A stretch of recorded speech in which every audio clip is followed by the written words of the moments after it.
Hi everyone, welcome to Mind Windows. So students, हमने start किया था हिस्ट्री का first chapter rise of nationalism in Europe, जिसमें हमने पार्ट 1 और पार्ट 2 हम ऑलरेडी कर चुके हैं।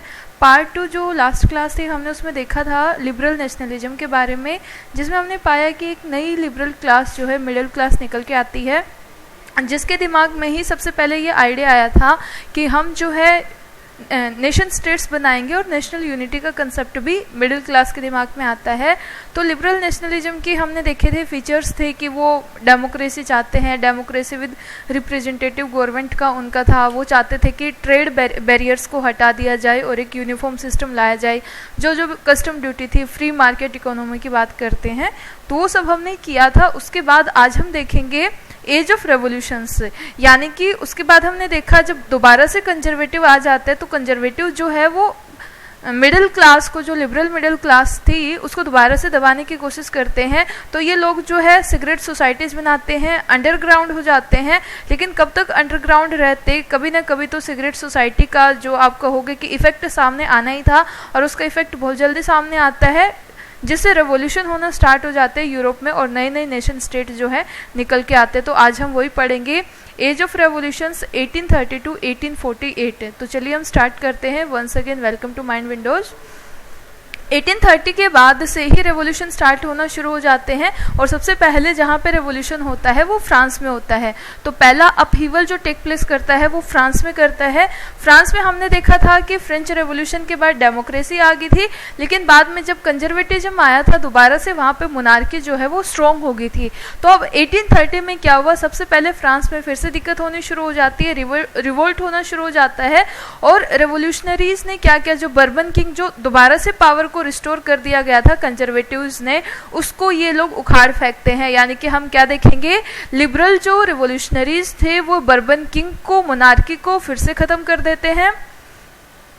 लिबरल रेवोल्यूशनरीज ने वहाँ पे कॉन्स्टिट्यूशनल मोनार्की जो है वो स्टेब्लिश करी under the monarch of Louis Philippe. Louis Philippe को ये राजा बना देते हैं, और साथ में ये कहते हैं कि अब जो मोनार्की है वो कॉन्स्टिट्यूशनल मोनार्की होगी, यानी कि राजा के साथ साथ अब पार्लियामेंट होगी और पार्लियामेंट के लिए इलेक्शन होंगे, और मोनार्की के में जो मोनार्क रहेगा वो लुइस फिलिप को ये राजा बना देते हैं, और साथ में वहाँ पे कॉन्स्टिट्यूशन को भी इंट्रोड्यूस कर दिया जाता है। अब ये रेवोल्यूशन जो है वो फ्रांस से स्टार्ट हुआ था, तो बाकी हिस्सों में भी फैल जाता है। तो ये बेल्जियम में फैलता है। बेल्जियम जो उस टाइम पे यूनाइटेड किंगडम ऑफ नीदरलैंड का पार्ट होता था, वो उससे अलग होकर नई कंट्री बन जाती है। तो ये इसी की वजह से हुआ था। अब हम देखेंगे कि Greek war of independence, Greek भी एक इंडिपेंडेंट कंट्री बन जाता है, जो पहले नहीं होता था। तो मैप में आप देख पा रहे हो, जो भी आपको रेड कलर में दिखा रखा है वो आपका ग्रीक हो जाएगा, और बाकी उस टाइम पे ग्रीक कॉलोनीज होती थी। तो नेशनलिस्ट के जो फीलिंग है, लिबरल नेशनलिस्ट की जो फीलिंग है, वो यूरोप के एजुकेटेड एलिट क्लास के लोगों में आती है। ग्रीस उस टाइम पे ओटोमन एम्पायर का हिस्सा होता था। ग्रीस नाम की कोई कंट्री नहीं होती थी, बस ओटोमन एम्पायर के कब्जे में रहता था, कुछ एक रीजन होता था, और 15वीं सेंचुरी से ही ऐसा था। अब रेवोल्यूशनरीज की फीलिंग जो है वो यूरोप में बहुत ज़्यादा आप कहोगे कि तेज हो जाती है, और जो ग्रीक लोग हैं वो अपने इंडिपेंडेंस के लिए स्ट्रगल करना शुरू कर देते हैं। ये स्ट्रगल बहुत ज़्यादा बढ़ जाता है। जितने भी, अब ये बहुत ज़्यादा स्ट्रॉन्ग नहीं थे, तो जितने भी उस टाइम पे ग्रीक वहाँ पे रह रहे थे या जो एग्जाइल में थे, बाहर रह रहे थे, सबको इनका सपोर्ट मिलता है। साथ के साथ जो वेस्ट यूरोपियंस थे वो भी इनको हेल्प करते हैं। पोइट और आर्टिस्ट, क्योंकि ये इतने ज़्यादा स्ट्रॉन्ग नहीं थे ग्रीक्स के अपने आप को अकेले आज़ाद करा पाए, तो जितने भी ग्रीक लोग बाहर रह रहे थे, वेस्ट यूरोपियन जो कंट्री थी, उन्होंने भी ग्रीक की हेल्प करी है।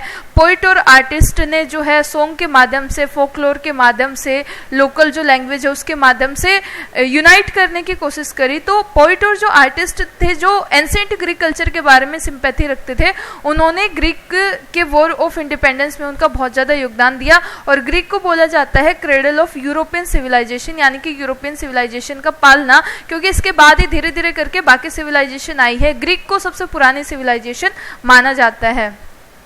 अब जो पोइट थे, राइटर थे, उन्होंने पब्लिक ओपिनियन बनाना शुरू कर दिया, और ग्रीक के ऊपर जो ओटोमन एम्पायर था वो मुस्लिम एम्पायर होता था, उसके खिलाफ जो है वो पब्लिक ओपिनियन बनाते हैं, जनता को यूनाइट करते हैं और अपने आप को आज़ाद करते हैं। इंग्लिश पोइट थे जो इसमें काम कर रहे थे, उसमें से एक बहुत फेमस है लॉर्ड ब्रायन। ये क्या करते हैं, ये फंड ऑर्गेनाइज करते हैं और बाद में लड़ने के लिए चले जाते हैं। हालांकि डेथ हो जाती है इनकी 1824 में, फीवर की वजह से इनकी डेथ हो जाती है। आखिरकार 1832 में ट्रीटी ऑफ कॉन्स्टेंटिनोपल के बाद इसको जो है एक इंडिपेंडेंट नेशन बना दिया जाता है। तो आप ध्यान रखोगे, ग्रीक वॉर ऑफ इंडिपेंडेंस में नेशनलिस्ट फीलिंग थी, साथ में पोइट्स ने अपना योगदान दिया, राइटर्स ने अपना योगदान दिया। जो भी लोग ग्रीक कल्चर के बारे में सिंपैथी रखते थे, उनको रिस्पेक्ट देते थे, वो सारे के सारे इसमें इकट्ठे हो जाते हैं। फाइनली 1832 में by the treaty of Constantinople के बाद ग्रीक जो है एक इंडिपेंडेंट नेशन बन जाता है। तो ये ग्रीक का था। अब हम देखेंगे कि एक नया दौर आता है जिसको बोला जाता है romantic imagination and national feeling. Romantic imagination क्या होता है या फिर नेशनल फीलिंग क्या होती है? तो हम ये कह रहे हैं कि नेशनलिज्म की जो फीलिंग है ये सिर्फ वॉर के माध्यम से या टेरिटरी को बढ़ाने से, अपनी बाउंड्री को एक्सपेंड करने से नहीं आती है। कल्चर भी इसमें बहुत ज़्यादा रोल प्ले करता है। किसी भी देश को, किसी भी नेशन का जो आइडिया होता है वो कल्चर के माध्यम से भी बनाया जाता है। कल्चर में क्या क्या हो जाएगा, आर्ट और पोइट्री के माध्यम से आप दिखाओगे कि ये हमारा कल्चर होगा। स्टोरीज के माध्यम से, म्यूजिक के माध्यम से लोगों में नेशनलिस्ट की फीलिंग को बढ़ाने की कोशिश करी जाती है। तो रोमांटिसिज्म क्या हो जाएगा, रोमांटिसिज्म एक कल्चरल मूवमेंट हो जाएगा जो लोगों में एक particular form of nationalist sentiment को जगाने की कोशिश करता है। तो रोमांटिसिज्म एक cultural movement which sought to develop a particular form of nationalist sentiment. लोगों के मन में नेशनलिस्ट सेंटिमेंट जगाने के लिए जो एक तरीका होता है कल्चर वाला, उसी को बोला जाता है रोमांटिसिज्म। इसमें आर्टिस्ट, पोइट्स जनरली जो है उस चीज़ को यूज करते हैं ज़्यादा से ज़्यादा लोगों के उसको जगाने के लिए। यहाँ पे जो रोमांटिक आर्टिस्ट और पोइट होते हैं वो साइंस और रीजन को नहीं मानते हैं, यानी कि लॉजिक को नहीं मानते हैं। वो ये मानते हैं कि हाँ, दूसरे आदमी को इम्प्रेस किया जा सकता है अपने आइडियाज़ के द्वारा, अपने कल्चर के द्वारा। हमें साइंस और रीजन को नहीं लगाना है, सिर्फ हमने कल्चर के ऊपर ज़्यादा फोकस करना है। ये इमोशंस के ऊपर फोकस करेंगे साइंस के बजाय, इंट्यूशन के ऊपर, और जो हमारी फीलिंग होती है उनके ऊपर ज़्यादा फोकस करते हैं। तो ये पूरा आइडिया रोमांटिसिज्म का हो जाएगा, यानी कि स्पिरिचुअल डिसिप्लिन का माध्यम करते हैं कि एक आत्मा दूसरी आत्मा से जुड़ी हुई है कल्चर के माध्यम से। जैसे यदि हम इंडिया की बात करें तो हम सब इंडिया को भारत माता बोलते हैं कि हमारी भारत माँ है, हम सबको उसकी रक्षा करनी है। तो उस एक वर्ड के माध्यम से, उस एक फीलिंग के माध्यम से हम सब जुड़े रहते हैं। तो रोमांटिसिज्म भी इसी तरीके से काम करता है। ये लोगों को इमोशंस और इंट्यूशन से आपस में जोड़ लेता है। इनके एफर्ट थे कि हम एक कलेक्टिव हेरिटेज और उसकी जो एक सेंस है लोगों के दिमाग में, यूनिटी वाली सेंस को हम डेवलप कर पाए, एक कॉमन कल्चर हमारा हो पाए जिससे हम अपने आप को रिलेट कर पाए। यही जो है एक नेशन का बेसिस बनेंगे, यानी कि to create a sense of shared collective heritage and a common cultural past. ये डेवलप करना चाहते थे लोगों के बीच में, जिसके बिहाफ पे ये एक नेशन स्टेट को जो है बनाएंगे आने वाले टाइम में। यहीं पे जो है एक जर्मन फिलोसफर रहे हैं जो है जॉन गोटफ्राइड, जो आपको दिखा रखा है। जॉन गोटफ्राइड ने भी जो है बताया था कि जर्मन कल्चर जो है वो डिस्कवर किया गया है आम लोगों के माध्यम से, और कॉमन पीपल को उन्होंने बोला था दास वोल्क। तो दास वोल्क क्या हो जाएंगे, कॉमन पीपल हो जाएंगे। It was through folk songs, folk poetry and folk dance that the true spirit of nation was popularise. और इनका यही मानना था कि फोक सॉन्ग के माध्यम से, फोक पोइट्री के माध्यम से हम क्या कर सकते हैं, नेशन की स्पिरिट को हम पॉपुलराइज कर सकते हैं। सो collecting and recording these form of folk culture was essential to the project of nation building। तो नेशन बिल्डिंग के लिए सबसे ज़्यादा ज़रूरी क्या है कि हम अपने फोक सॉन्ग्स, फोक पोइट्री, फोक डांसेज के ऊपर ज़्यादा से ज़्यादा फोकस करें, उनको हम रिकॉर्ड करें और उसके ऊपर हम काम करें, लोगों में इस फीलिंग को बढ़ाने की ज़्यादा कोशिश करें। इसके साथ साथ लैंग्वेज को भी एक बहुत बड़े माध्यम के तौर पर यूज किया। हमने देखा पोइम्स होगी या फिर जो भी आपके जो है राइटर्स ने अपने विचार लिखे हैं, आइडियाज़ लिखे हैं, वो तो है ही है। इसके अलावा लैंग्वेज के ऊपर भी फोकस किया और गया। और लैंग्वेज में कौन सी लैंग्वेज, जो आपकी अपनी लोकल लैंग्वेज होती है जिसको वर्नाकुलर लैंग्वेज बोलेंगे। तो ये क्या करते थे, लोकल लैंग्वेज का यूज करते थे ताकि ये अपने मैसेज को, अपने आइडियाज़ को उन लोगों तक भी पहुंचा पाए जो अनपढ़ हैं, जो वैसी लैंग्वेज, जो नेशनल लैंग्वेज है उसको नहीं समझ पाते हैं। तो जिस लैंग्वेज को वो समझ सकते हैं वो उनकी खुद की देसी लैंग्वेज हो जाएगी, लोकल लैंग्वेज हो जाएगी। तो ज़्यादा से ज़्यादा जो आइडियाज़ थे नेशन नेशनलिस्ट की जो स्पिरिट थी वो वर्नाकुलर लैंग्वेज के माध्यम से देने की कोशिश करी जाती है। So the emphasis on vernacular language, इन्होंने वर्नाकुलर लोकल लैंग्वेज के ऊपर फोकस किया। And the collection of local folklore was not just to cover an ancient national spirit but also to carry the modern nationalist message to large audience who were mostly illiterate। ये ज़्यादा से ज़्यादा लोगों को अपना message पहुंचाना चाहते थे, ज़्यादा से ज़्यादा लोगों को अपने साथ जोड़ना चाहते थे, ताकि जो लोग अनपढ़ हैं, जो वैसे नहीं समझ सकते, तो लोकल लैंग्वेज के माध्यम से हमारे विचारों को समझें और हमारे साथ जुड़ने की कोशिश करें।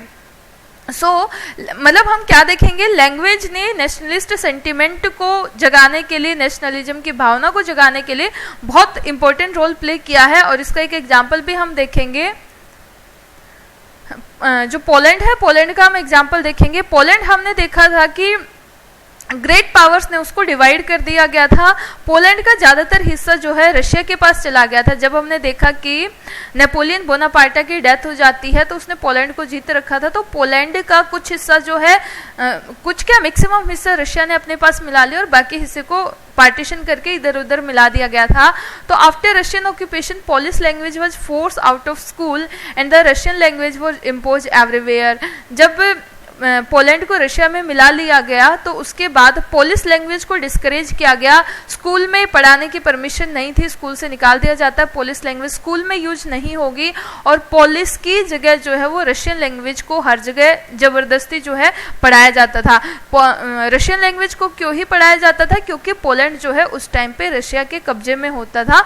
तो रशिया क्या करता है, पोलिश लैंग्वेज को ख़त्म कर देता है और उसकी जगह सबको बोलता है कि आप जो है रशियन लैंग्वेज का डोमिनेंस होगा, रशियन लैंग्वेज को ज़बरदस्ती लोगों के ऊपर इम्पोज कर दिया जाता है। अब 1831 में एक आर्म रेबेलियन होता है रशियन रूल के खिलाफ, जिसको रशिया ने जो है ज़बरदस्ती क्रश कर दिया गया, यानी कि बहुत ज़्यादा उसके अच्छे रिजल्ट नहीं आते हैं। और ये इन्हीं लोगों ने किया था, यानी कि पोलैंड के लोगों ने किया था। Following this, many members of clergy in Poland began to use language as a weapon of national resistance।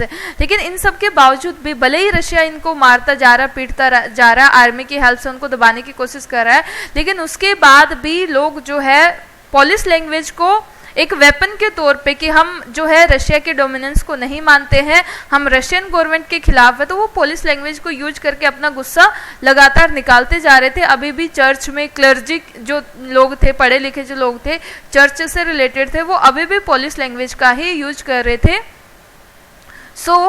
Russia में इस टाइप से ऐसा होता है, रशिया को डिवाइड कर दिया गया था। ये यही बता रखा है कि Russia was divided by the great powers, Russia, Prussia and Austria.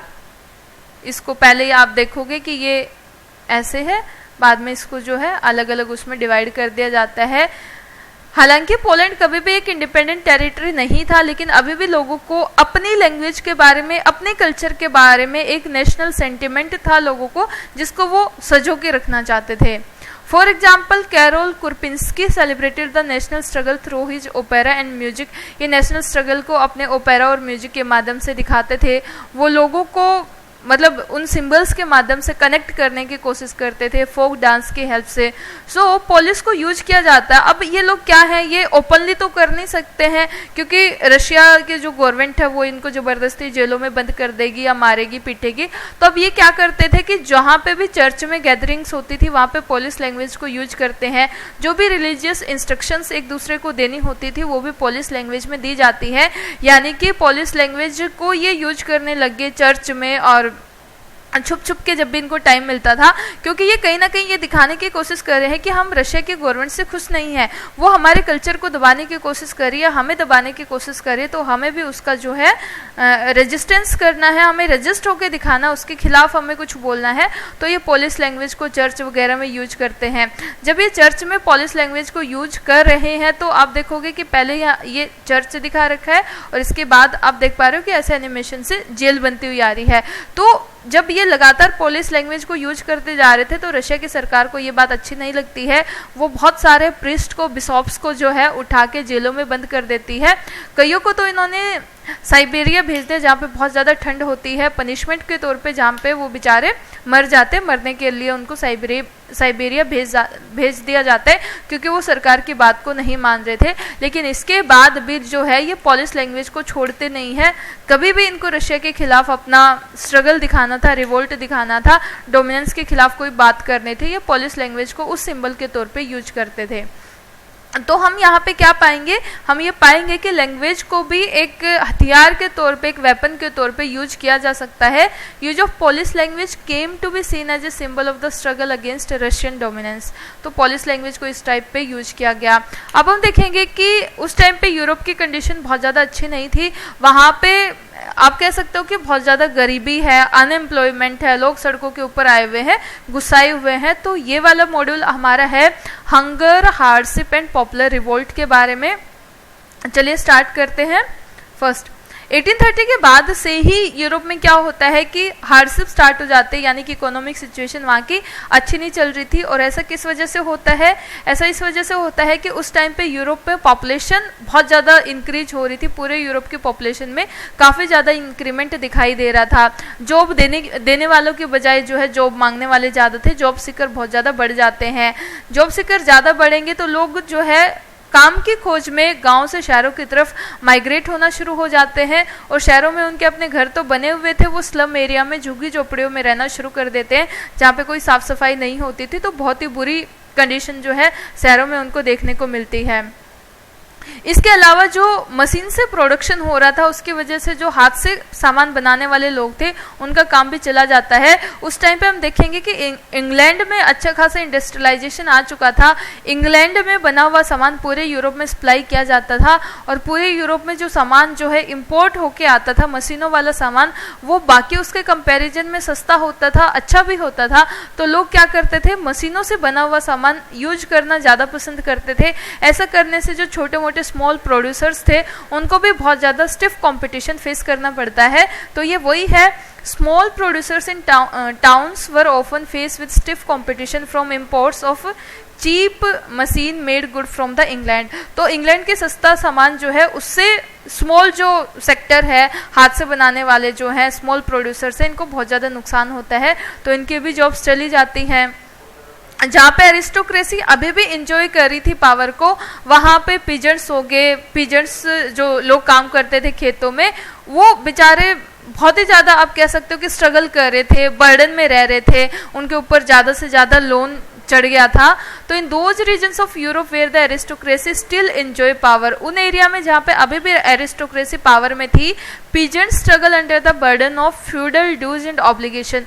वहाँ पे पीजेंट जो है फ्यूडल के ड्यूज और ऑब्लिगेशंस है उनके नीचे दब गए थे, तो लोन पे लोन उनका बढ़ता जा रहा है, और उनकी सिचुएशन भी बहुत ज़्यादा ख़राब थी। ओवरऑल पूरे यूरोप में यही हुआ। ये सिचुएशन और ज़्यादा ख़राब तब हो जाते हैं जब यूरोप में फसल भी बहुत ख़राब हो जाती है, हार्वेस्टिंग जो होती है वो बड़ी ख़राब होती है, क्योंकि प्रॉपर इरिगेशन नहीं हुआ था या जो भी दिक्कत आई है। तो यदि हार्वेस्ट अच्छा नहीं होगा तो खाने के दाम बढ़ जाएंगे। ऐसा ही यहाँ पे हुआ। The rise of food price और a year of bad harvest, food के प्राइस बढ़ जाते हैं, साथ के साथ बैड हार्वेस्टिंग होती है, तो पूरे यूरोप में आप कह सकते हो कि खाने के लाले पड़ जाते हैं, फूड ग्रेन्स की दिक्कत आनी शुरू हो जाती है। 1848 में क्या हुआ कि इसी फूड शॉर्टेज की वजह से, अनएम्प्लॉयमेंट की वजह से लोग जो है पेरिस पे सड़कों में आ जाते हैं, लार्ज पॉपुलेशन जो है वो सड़कों पे दिखाई देती है। बैरिकेड्स को ये हटा देते हैं, सरकार के जो बैरिकेड्स हैं इनको तोड़ दिया जाता है। लुइस फिलिप जो है, जो उस टाइम पे आप कहोगे कि वहाँ पे फ्रांस के हमने देखा है कि कॉन्स्टिट्यूशनल मोनार्की आए थे, तो वहाँ पे मोनार्क थे ये फ्रांस के, तो ये लुइस फिलिप भागने को मजबूर हो जाते हैं, क्योंकि इनको पता चल जाता है कि जनता जो है इतनी ज़्यादा नाराज हो रही है। अब ये क्या करते हैं, national assembly proclaimed a republic granted suffrage to all adult है। अब लुइस फिलिप राजा भाग जाता है तो ये फ्रांस को क्या कर देते हैं, फ्रांस को रिपब्लिक घोषित कर देते हैं। रिपब्लिक का मतलब ये होता है कि अब मोनार्की खत्म हो जाएगी, अब फ्रांस जो है डेमोक्रेटिक वे में हमारी खुद की चुनी हुई सरकार वहां पे काम करेगी। अब बाई बर्थ जो मोनार्की होती थी, बाई बर्थ राजा होता था, राजा का बेटा राजा बनेगा, वो वाला सिस्टम खत्म हो जाता है। So national assembly proclaimed a Republic, national assembly Republic अपने आप को प्रोक्लेम कर देती है। अब ये सबको, जो भी आदमी 21 साल से बड़े थे उनको right to vote, right to work जो है वो प्रोवाइड कर देती है। जगह जगह पे नेशनल वर्कशॉप लगाए जाते हैं ताकि वो लोगों को नौकरियां दे पाएं। इसके अलावा एक सिचुएशन और होती है 1845 में सिलेसिया में। वहां के जो वीवर्स थे, जो बुनकर थे, हाथ का काम करने वाले, वो अपना एक रिवोल्ट कर देते हैं कॉन्ट्रैक्टर्स के खिलाफ। कॉन्ट्रैक्टर्स जो है इनको रॉ मटेरियल सप्लाई करते थे। जब सोइंग सीजन होता था, जब ये अपनी फसल बोते थे, उस टाइम पे इनको एडवांस में पेमेंट दी जाती थी और पेमेंट लास्ट में जब हार्वेस्टिंग सीजन होता था तो ये उन ड्यूज को जो है वापस चुका देते थे। तो सिलेसिया के वीवर्स जो है कॉन्ट्रैक्टर्स के खिलाफ, कॉन्ट्रैक्टर्स अब इनकी फसल को कम दामों के ऊपर, कम कीमत के ऊपर वापस ले रहे हैं, तो ये उसके खिलाफ रिवोल्ट करना शुरू कर देते हैं। तो ऐसा रिवोल्ट हम एक बार पढ़ेंगे सिलेसिया में। Weavers in Silesia had led a revolt against contractors who supplied them raw materials and gave them order for finished textile but drastically reduced their payment। यानी कि कॉन्ट्रैक्टर्स ने क्या किया, वीवर्स के पेमेंट को जो है एकदम से रिड्यूस कर दिया, एकदम से कम कर दिया। तो वीवर्स गुस्से में हो जाते हैं और कॉन्ट्रैक्टर्स के ऊपर जो है आप कहोगे अटैक करना शुरू कर देते हैं। अब इसने जो है विलियम वोल्फ, इन्होंने जो है इस पूरे उसको समझाया हुआ है कि किस हिसाब से हुआ था एक गांव में, सिलेशियन में। इस गांव में क्या होता था, अराउंड 18,000 इनहेबिटेंट होते थे, कॉटन विविंग का काम करते थे और कॉटन विविंग ही उस टाइम पे एक वाइड स्प्रेड ऑक्यूपेशन होता था। वर्कर्स की जो मिजरी होती थी वो उस टाइम पे बहुत ही ज़्यादा एक्सट्रीम होती थी। उनको जॉब की बहुत ज़्यादा ज़रूरत थी और जॉब की बहुत ज़्यादा ज़रूरत थी, पैसे की बहुत ज़्यादा ज़रूरत थी। इसका एडवांटेज वहाँ के कॉन्ट्रैक्टर्स लेते थे, वो उनके प्राइस को कम कर देते हैं, कम कीमत के ऊपर जो है सामान को खरीदते हैं। 4 जून को 2 बजे क्या होता है कि एक बड़ी भीड़ वीवर्स की बाहर निकल जाती है अपने घरों से और वो मार्च करना शुरू कर देते हैं कॉन्ट्रैक्टर्स के घरों के ऊपर, जो है अटैक बोलना शुरू कर देते हैं। और इनकी मेन डिमांड ये थी कि हमें जो है ज़्यादा सैलरी दी जाए, ज़्यादा हमारी वेजेज होने चाहिए।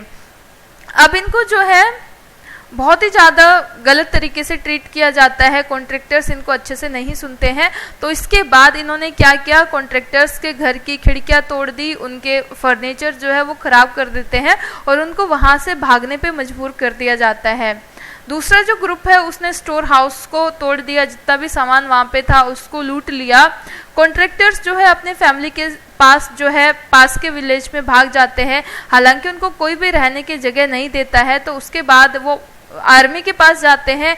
आर्मी 24 आवर्स जो है वो वापस लेके आती है कॉन्ट्रैक्टर्स को और इसके बदले में 11 वीवर्स को जो है वो मारा जाता है। तो ऐसा जो है सिलेसिया में हुआ था, जो वीवर्स का मूवमेंट होता था, ऐसे जगह जगह पे उस टाइम पे हो रहे थे।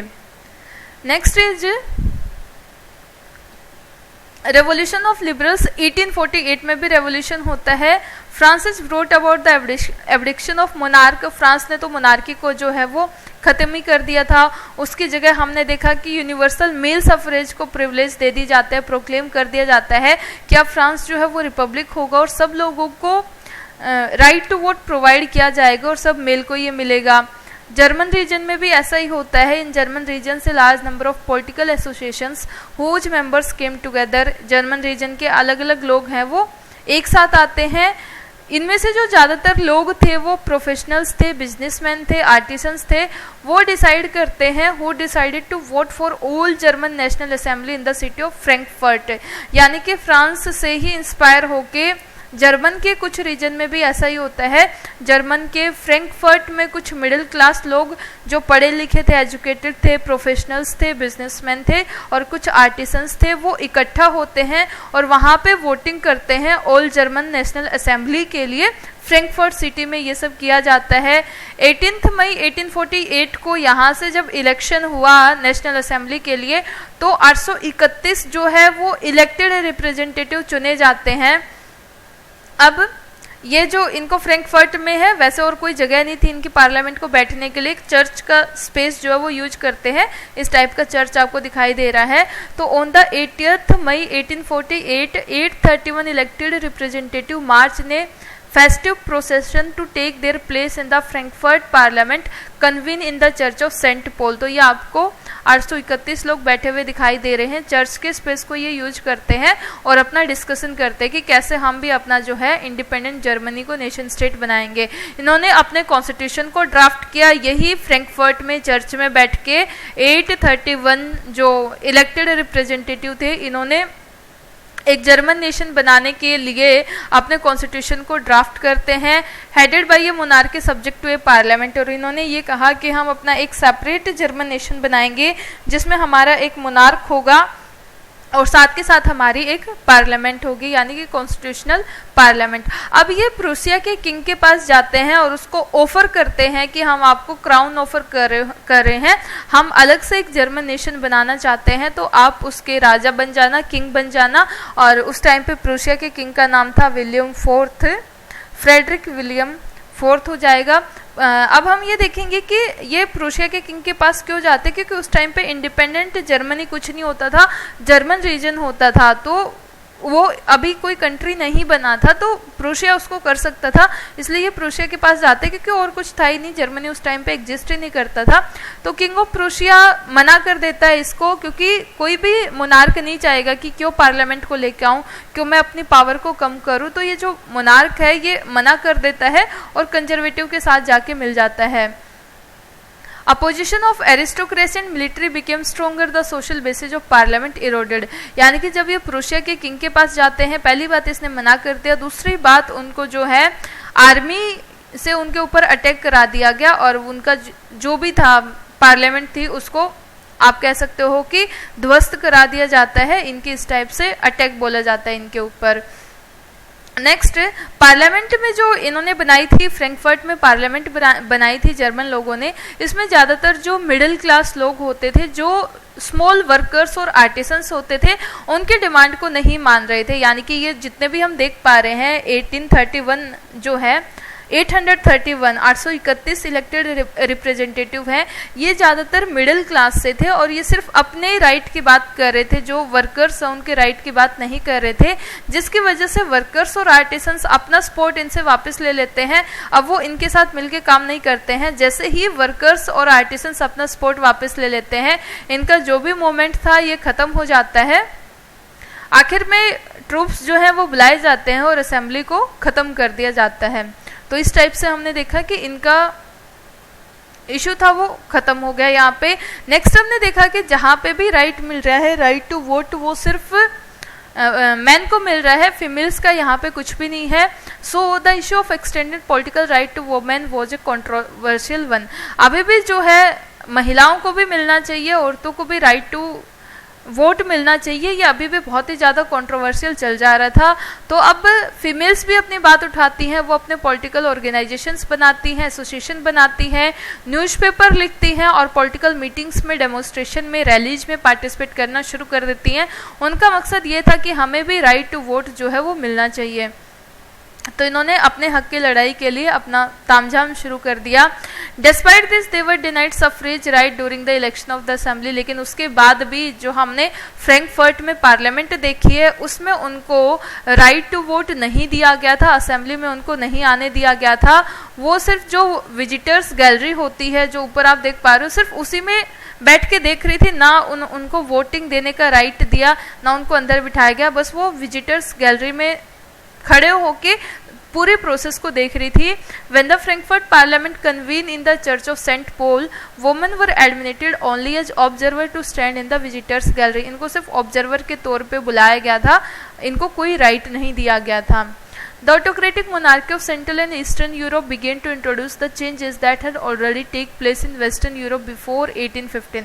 तो जो वेस्टर्न यूरोप में आ रहे थे वो अब सेंट्रल और ईस्टर्न यूरोप में भी चेंजेस आने शुरू हो जाते हैं। मोनार्की अब धीरे धीरे करके अपने आप को ठीक कर रही है। Monarchs were beginning to realize that the cycle of revolution and repression could only be ended by granting concessions to the liberal nationalist revolutionaries. क्योंकि अब मोनार्क को ये लग गया था कि यदि हम रिवोल्यूशनरीज को, लिबरल लोगों को कंसेशन नहीं प्रोवाइड करेंगे तो हमारी गद्दी जो है वो खतरे में है।